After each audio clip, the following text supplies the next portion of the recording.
मुरली सुनते समय अभ्यास कीजिए।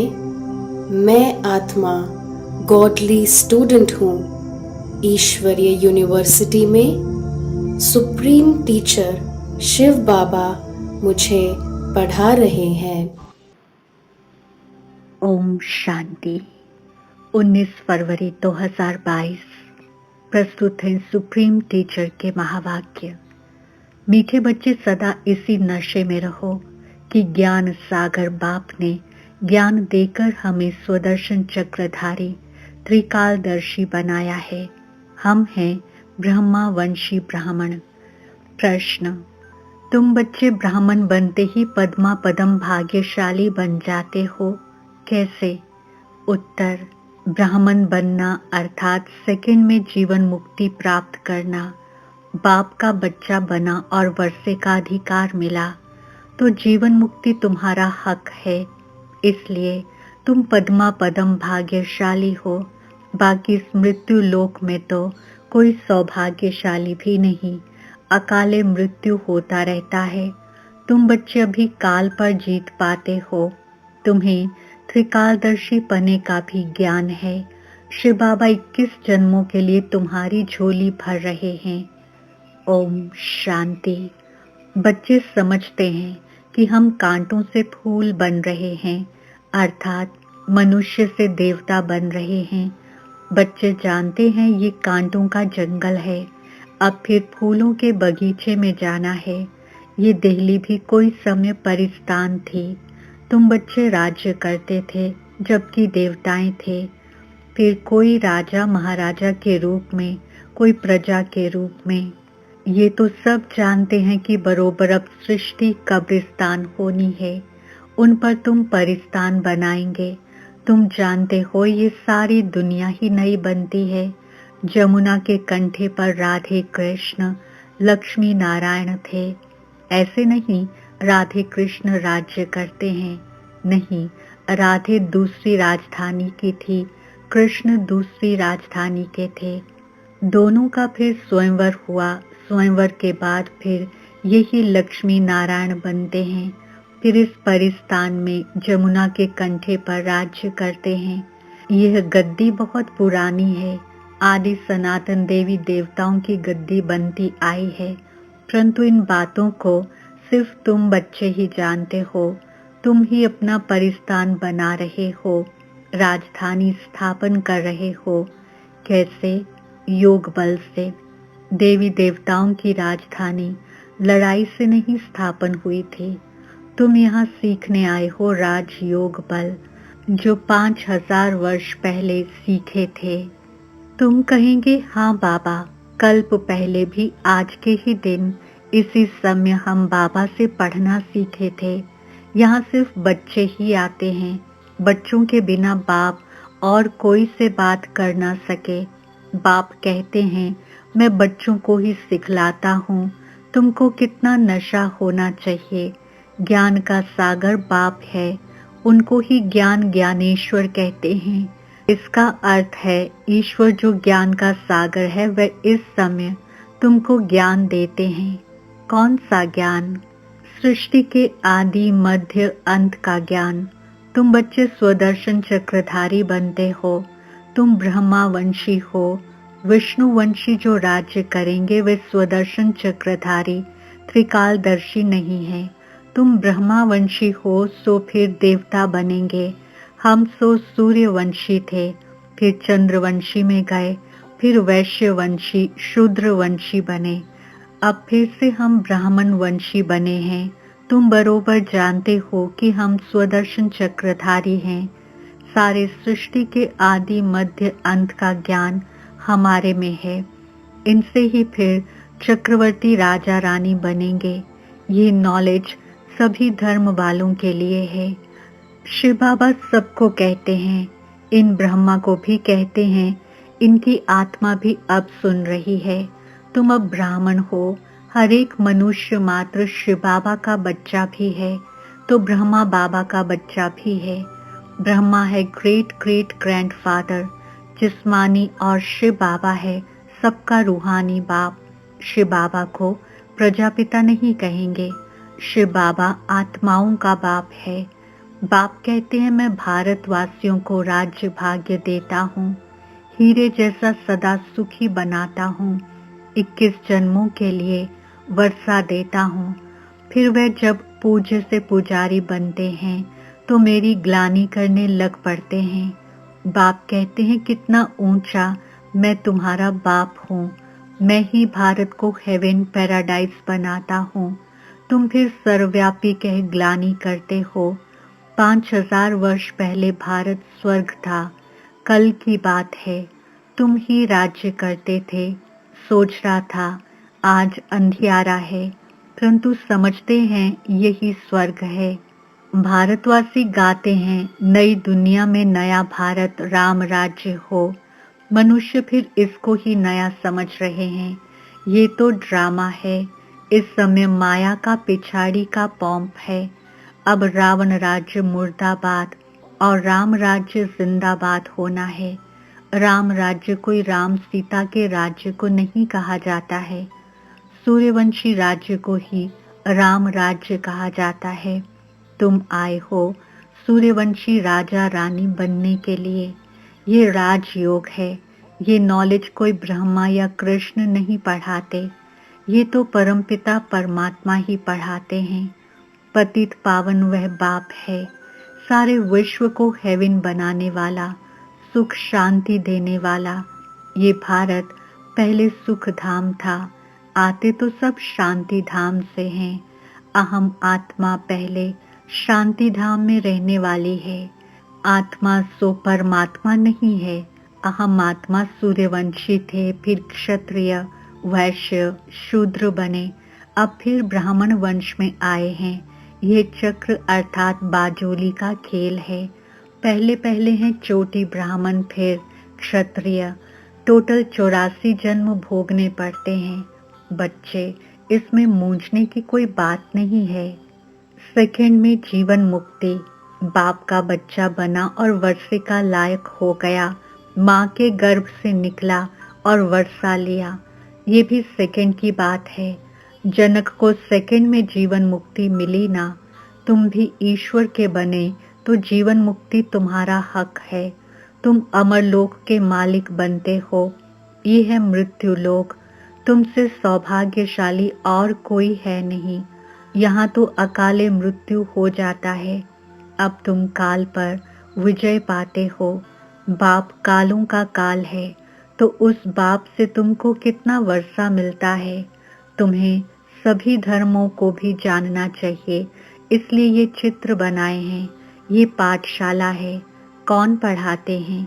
भगवान उवाच, कृष्ण नहीं पढ़ाते।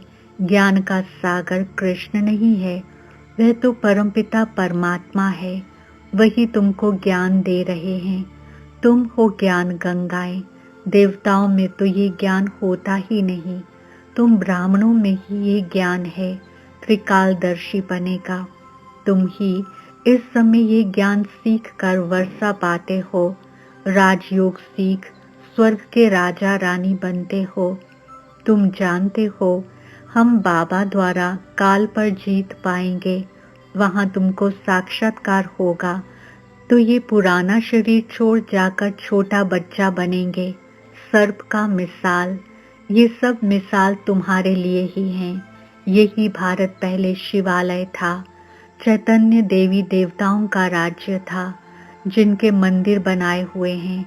शिव बाबा आकर शिवालय बनाते हैं। रावण फिर वैश्यालय बनाते हैं। बड़े बड़े विद्वान पंडित ये नहीं जानते कि रावण क्या चीज है। तुम जानते हो रावण का आधा कल्प राज्य चलता है। दिल्ली पर पहले गॉड गॉडेस लक्ष्मी नारायण का राज्य था। कहते भी हैं क्राइस्ट से 3000 वर्ष पहले भारत हेवन था, परंतु फिर भूल गए हैं। कोई मरता है तो कहते हैं स्वर्गवासी हुआ, मुख मीठा कर देते हैं। जब भारत स्वर्ग था तो पुनर्जन्म भी स्वर्ग में होता था। अब भारत नर्क है तो पुनर्जन्म भी नर्क में लेते हैं। बाप कहते हैं बच्चे, तुमको याद है ना कल्प कल्प मैं आकर तुमको स्वर्ग का मालिक बनाता हूँ। अब तुम पतित से पावन बन रहे हो। ये काम एक ही बाप का है। बच्चों की बुद्धि में है ऊंचे ते ऊंचा शिव बाबा इस ब्रह्मा द्वारा बैठ सभी वेद शास्त्रों का सार समझाते हैं। भक्ति मार्ग में तो मनुष्य खर्चा करते करते कौड़ी मिसल बन गए हैं। बाप कहते हैं मैंने तुम बच्चों को हीरे जवाहरों के महल बना कर दिए, फिर तो तुमको नीचे उतरना ही था, कला कमती होनी ही थी।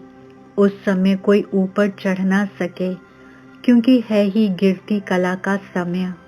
इस समय तुम सबसे ऊंच ईश्वरीय औलाद हो, फिर देवता क्षत्रिय बनना ही है। कितना भी कोई दान पुण्य करे, भक्ति मार्ग में खर्चा करते करते कला उतरनी ही है। बाबा भी बच्चों से पूछते हैं, मैंने तुमको इतना साहूकार बनाया, तुमने सारा धन कहाँ किया? बच्चे कहते हैं बाबा आपके ही मंदिर बनाए। अब फिर शिव भोलानाथ बाबा हमारी 21 जन्मों के लिए झोली भर रहे हैं। बाबा कहते हैं I am your obedient servant, most obedient father, most obedient teacher हूँ। पारलौकिक फादर, पारलौकिक टीचर और परलोक में रहने वाला मोस्ट ओबीडियंट सतगुरु भी हूँ। तुमको साथ ले जाऊंगा और कोई गुरु तुमको साथ नहीं ले जाएगा। इसमें डरने की कोई बात नहीं है। अब तुम बच्चों को ज्ञान का तीसरा नेत्र मिला है। इन नेत्रों से इस बाबा को देखते हो। शिव बाबा को तो बुद्धि के नेत्र से जाना जाता है। वर्षा शिव बाबा से मिलता है। इस ब्रह्मा को भी वर्षा शिव बाबा से मिल रहा है। ऊंचे ते ऊंचा है ही शिव बाबा, फिर ब्रह्मा विष्णु शंकर, फिर ब्रह्मा सरस्वती, फिर लक्ष्मी नारायण। बस उन्होंने कितने ढेर चित्र बनाए हैं। 6-8 भुजा वाला कोई है नहीं। ये सब है भक्ति मार्ग का खेल। Waste of time, waste of energy. वास्तव में सर्वशास्त्रमयी शिरोमणि है गीता। उनमें भी बाप के बदले बच्चे का नाम डाल एकज फूल कर दी है। ये भी ड्रामा है। सबका सदगति दाता पतित पावन एक बाप ही है। फिर दूसरा बाप है प्रजापिता ब्रह्मा, तीसरा है लौकिक बाप। जन्म बाय जन्म 2 बाप मिलते हैं। इस एक ही समय पर 3 बाप मिलते हैं। इसमें मूंझने की कोई बात ही नहीं। कहते हैं ज्ञान, भक्ति और वैराग्य। अब वैराग्य भी 2 प्रकार का है। एक है हद का, दूसरा है बेहद का। सन्यासी तो घर बार छोड़ जंगल में चले जाते हैं। यहाँ तो तुम पुरानी दुनिया को ही बुद्धि से छोड़ते हो। वह है हठ योग, ये है राजयोग। हठ योगी कभी राजयोग सिखला नहीं सकते। बहुत अच्छी अच्छी बातें समझने की हैं। तुम बच्चे ही इस समय कांटों से फूल बनते हो। पहले नंबर में तो देह अभिमान का बड़ा कांटा है। उनको बाप ही छुड़ा सकते हैं और कोई की ताकत ही नहीं है। अच्छा मीठे मीठे सिक्के जवान बच्चों फिरता है। हमारे बाप दादा का याद प्यार और गुणगान। रूहानी बाप की रूहानी बच्चों को नमस्ते। हम रूहानी बच्चों की रूहानी बाप दादा को याद, प्यार, गुड मॉर्निंग, नमस्ते और बहुत बहुत शुक्रिया। धारणा के लिए मुख्य सार। पहला पॉइंट, इस पुरानी दुनिया को बुद्धि से भूल बेहद का वैरागी बनना है। देह अभिमान के भूत को निकाल देना है।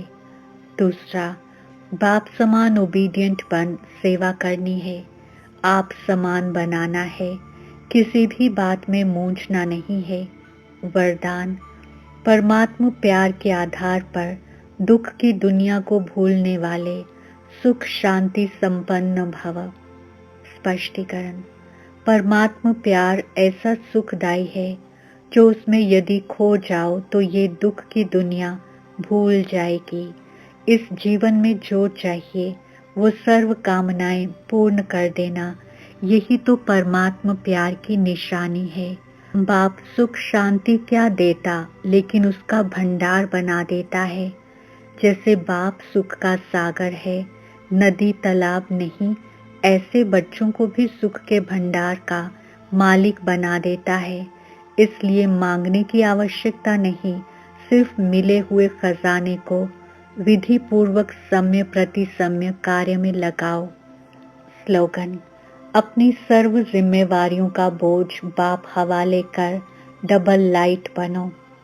ओम शांति। मातेश्वरी जी के अनमोल महावाक्य। विषय: निराकार परमात्मा की अपनी साकार ब्रह्मा तन में प्रवेश होने की विचित्र तरकीब अर्थात युक्ति। स्पष्टीकरण: देखो, परमात्मा ने ये अपनी तरकीब रची है, अर्थात अपना साकार तन मुकर्रर किया है, जिस प्रकृति का आधार ले आता है। नहीं तो हम साकार मनुष्यात्माएं निराकार की गोद में कैसे बैठ सकें। इसलिए परमात्मा कहते हैं, साकार रूप में आए तुम मेरी गोद लो। इसमें कुछ देने की बात नहीं है, सिर्फ 5 विकार जिन्होंने तुमको दुखी अशांत बनाया, उन्हों का संन्यास कर और मुझ परमात्मा को निरंतर याद करो। मनसा वाचा कर्मणा मेरे डायरेक्शन पर चलो तो मैं तेरे पापों को दग्ध करूंगा और परम धाम में ले चलूंगा। ये है परमात्मा की हम आत्माओं से प्रतिज्ञा। अब उनके फरमान को फॉलो करना है। सिर्फ माँ बाप कहने मात्र ही नहीं चाहिए, परंतु उनका संपूर्ण हो जाने से संपूर्ण प्राप्ति होती है। थोड़ा संबंध जोड़ेंगे तो थोड़ा मिलेगा। अब जो बाप का धंधा वही बच्चों का धंधा है। यहाँ फारकती की कोई बात नहीं। यहाँ तो 21 पीढ़ी तक उस प्रॉपर्टी को भोगना है। अब इतना जानना है कि इनसे ज्यादा कोई अथॉरिटी नहीं है।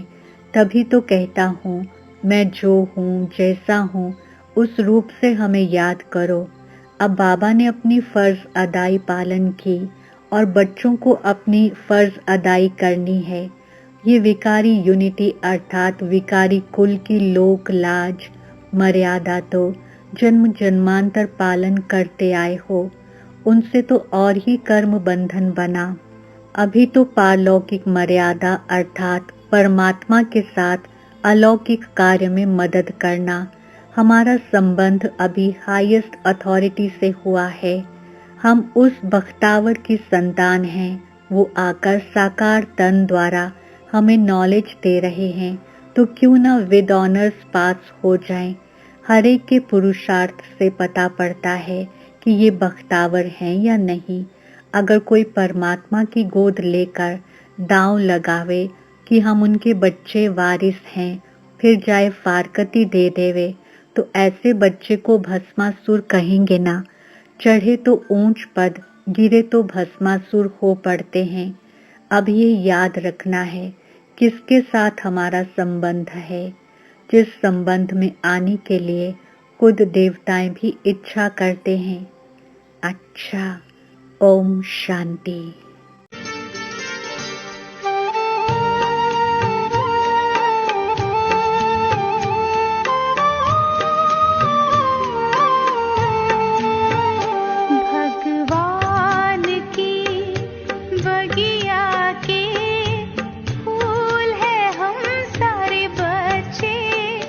भगवान की बगिया के फूल है हम सारे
से महका